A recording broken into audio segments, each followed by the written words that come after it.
Bonjour à tous, bienvenue, c'est Angie. On se retrouve pour la seconde quinzaine du mois de septembre, donc du 15 au 30. C'est un complément de la guidance générale et de la guidance sentimentale que j'ai déjà posté, que je vous partagerai en barre d'informations. Vous retrouverez les 12 signes. N'hésitez pas à écouter votre signe solaire, l'ascendant, le lunaire, ça permet de compléter les informations. Vous pouvez également écouter pour votre partenaire. N'hésitez pas à me laisser un petit like, ça m'encourage, un petit message si les messages vous parlent. Ça fait toujours plaisir, à vous abonner pour ne rien rater. Je vous souhaite une très belle écoute et je vous retrouve tout de suite avec votre signe. Bonjour les Capricornes, bienvenue dans votre tirage du 15 au 30. On va aller voir sur cette période un peu plus précise ce qui se passe pour vous. Et vous avez la carte de l'orientation. L'orientation qui nous parle de mouvement, de choix peut-être aussi, hein, de recherche, de voyage. On va voir un petit peu comment cette boussole, elle va vous aider. Hein. J'ai l'impression que là, on réfléchit, on s'oriente vers quelque chose de différent, donc on bouge. Des choix à faire. Ouais, vous voyez, vous avez la carte du phénix, la transformation.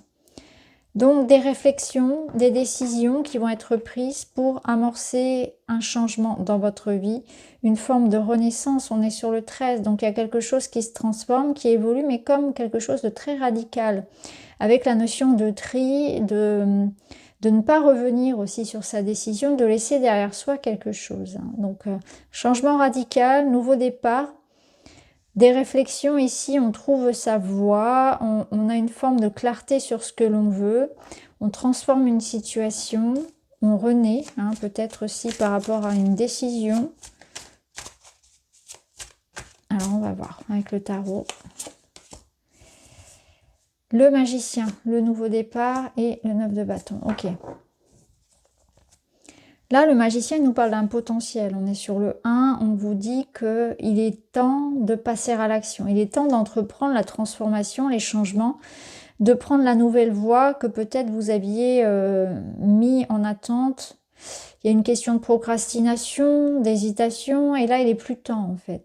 Alors, le 9 de bâton, on nous parle quand même d'un moment où on commence à fatiguer. Hein. On arrive presque sur le 10 de bâton.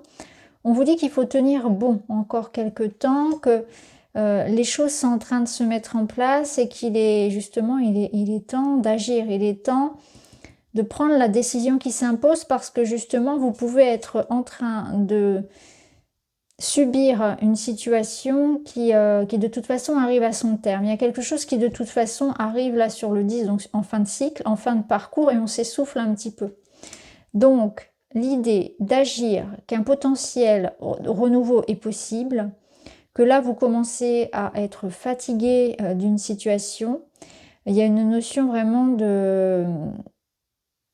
d'avoir besoin de repos, d'avoir besoin de se poser parce que quelque chose est devenu trop lourd, hein. Trop de responsabilités, trop de choses à la fois, trop de choses dans la tête aussi, ou qu'il faut trancher, il faut choisir une direction. Il est temps là de avoir un seul et même but, de laisser partir quelque chose, d'arrêter de se battre, d'arrêter de supporter quelque chose, d'alléger une situation. Oui, vous voyez ici, on a peur de prendre la mauvaise voie, on a peur de se tromper dans ses choix. Mais une décision s'impose. Alors on va aller voir.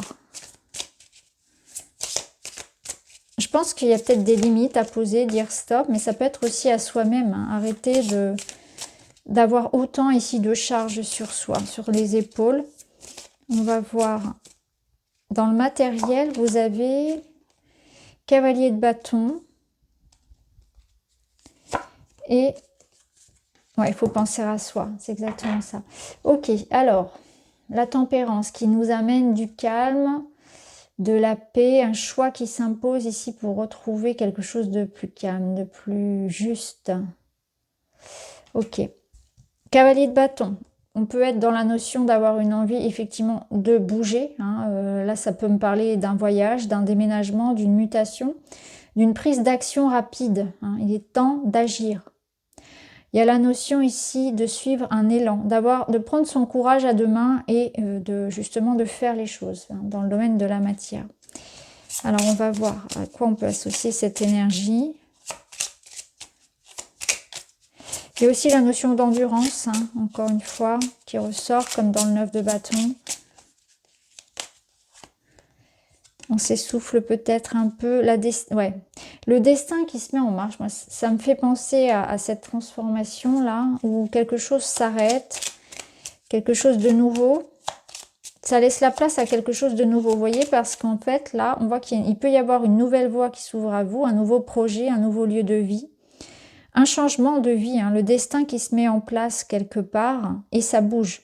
Ça bouge rapidement, il y a la notion de saisir au bon les opportunités et de ne pas avoir peur de transformer radicalement une situation parce qu'on a un beau potentiel derrière et que de toute façon, quelque chose ici n'était plus très satisfaisant ou, vous voyez, il y avait cette notion qu'on devait toujours en faire plus, qu'on commençait à s'épuiser. Qu'on commençait vraiment ici à avoir envie de tout lâcher. Il était temps de dire stop, de poser des limites. Donc là, ça bouge, le destin se met en place avec un nouveau potentiel.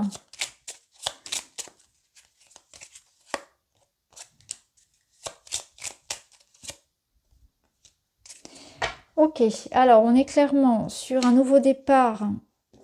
Des papiers ici qui apportent une certaine forme de sécurité. Si on vous propose quelque chose ici, à mon avis, faut pas hésiter parce qu'il y a l'idée quand même que quelque chose arrive à vous. Donc ça peut être des démarches, ça peut être un contrat, ça peut être une formation, peu importe. Mais on sent que ça redonne de la motivation, on sent qu'on a trouvé sa voie, on a envie peut-être d'accepter un nouveau job, de s'inscrire à une nouvelle formation, de faire ce qu'il faut en fait pour déménager. Pour d'autres, il y a un petit voyage, pourquoi pas, le bord de mer est présent, alors ça parlera peut-être à certains, mais on a envie voilà, d'aller faire sa vie peut-être sur la côte.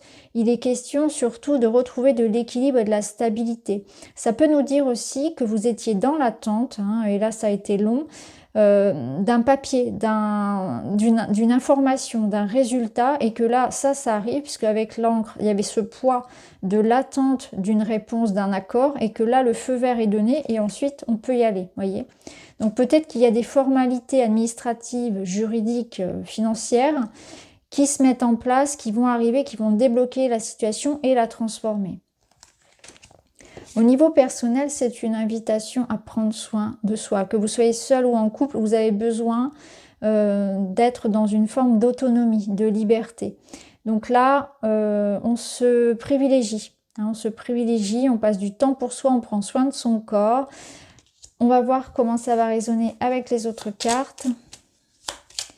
Si on est en couple, si on est dans le partage, ici, on est quand même dans quelque chose où on est dans la générosité, dans l'entraide, dans le soutien.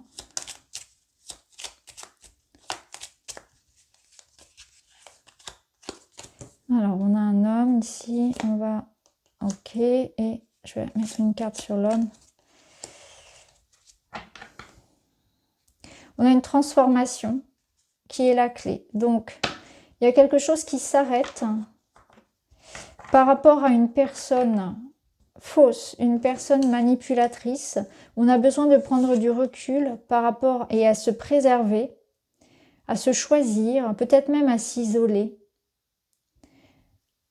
Parce que ici, quelque chose résonne comme faux. Alors attention hein, aux beaux parleurs, attention aux personnes un petit peu qui cachent leur jeu quelque part, qui manquent de maturité.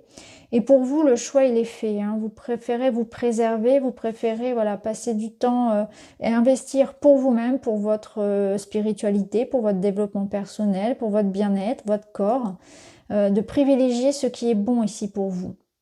Je pense aussi qu'il y a une notion ici de sagesse. Donc, on vous invite vraiment à faire preuve de discernement par rapport aux personnes. Il y a une notion... d'être vraiment dans l'idée de savourer aussi ce que vous avez, de gratitude. Ça peut être ça également, hein, la notion de gratitude, de savoir profiter, de voir le bon côté des choses en fait, savoir profiter, hein, qu'on soit seul ou en couple, on arrive à profiter des moments que l'on passe ensemble, de voir le bon côté de la personne, mais aussi de savoir apprécier sa solitude.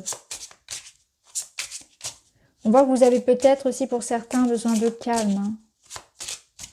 Il y a une question ici, peut-être d'un homme, ou en tout cas d'une personne avec une énergie yang qui a besoin de maturité, qui manque peut-être de maturité, ou qu'il faut encore du temps à cette relation pour évoluer, et que pour le moment, vous êtes plutôt axé sur vous-même. On y sent peut-être un temps de réflexion aussi, ou alors une prise de distance, parce qu'il y a une notion de temps.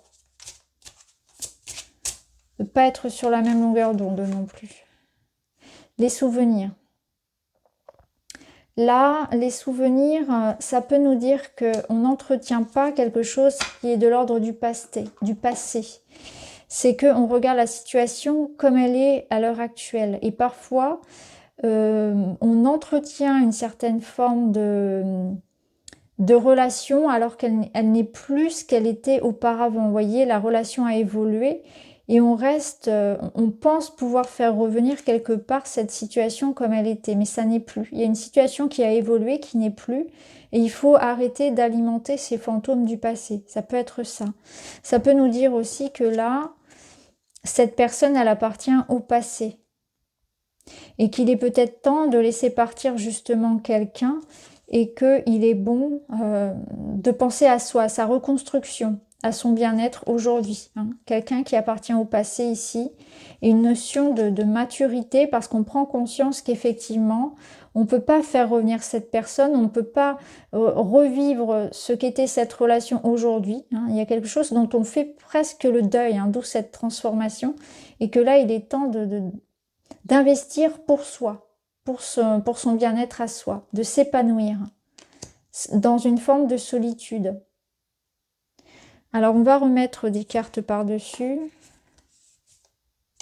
Le cœur, l'amour inconditionnel, l'amour sincère et répéter les mêmes schémas déjà vus, le son karmique. Ouais, et c'est, vous voyez, c'est quelque chose qui s'est répété par le passé. Alors là, on est dans une histoire des liens karmiques où les choses se répètent. Et je pense que là, actuellement, justement, les souvenirs vous disent bien que rien ne changera en fait. Tant qu'on n'aura pas cette prise de conscience et ce travail personnel sur soi, eh bien, les choses se répéteront toujours. Donc, soit avec cette même personne, soit parce que on va toujours continuer d'attirer à soi, on attire ce que l'on est, et on va continuer d'attirer à soi ce genre de situation ou de personne. L'amour sincère, là, je pense qu'il est question d'amour pour soi. Il est question de se pardonner quelque chose et de penser à soi. C'est vraiment ce que je ressens ici, c'est penser à soi, priorisez-vous, libérez-vous finalement de ces leçons karmiques, de ces... voilà, comprenez pourquoi est-ce que je suis par exemple toujours dans une notion de sacrifice vis-à-vis des autres, pourquoi est-ce que je suis toujours dans une notion de tout porter sur le dos, etc. Là, je suis dans une notion maintenant de je me priorise. Je ne souhaite plus attirer à moi ce genre de situation qui se répète dans ma vie. J'ai envie d'attirer à moi quelque chose de plus simple, quelque chose qui est aussi de l'ordre du donner et de recevoir, de quelque chose d'équilibré. Et l'amour inconditionnel, l'amour sincère, il viendra à partir du moment où vous saurez déjà prendre soin de vous et vous aimer inconditionnellement, être bien dans une forme d'autonomie. Donc il y a un travail aussi peut-être sur une dépendance affective. Alors, on va terminer avec un petit message. Je travaille mon projet en profondeur. Je construis pas à pas, je m'applique consciemment et je fais les choses avec méthode sans me précipiter pour garantir la stabilité, peu importe le temps passé. Il y a un investissement ici, soit pour un projet concret, soit sur soi-même, où on prend le temps d'analyser en profondeur, peut-être même vraiment de faire un travail sur l'ombre, une psychothérapie, peu importe, où on essaie de comprendre ici pour retrouver une stabilité matérielle, émotionnelle. On entreprend un investissement ici sur soi, sur le long terme. On a besoin ici de libérer aussi quelque chose du passé. Je pense qu'on a vraiment besoin d'avancer. Donc voilà pour vous les amis, j'espère que ça vous parle, n'hésitez pas à me dire. Je vous embrasse et je vous dis à très vite.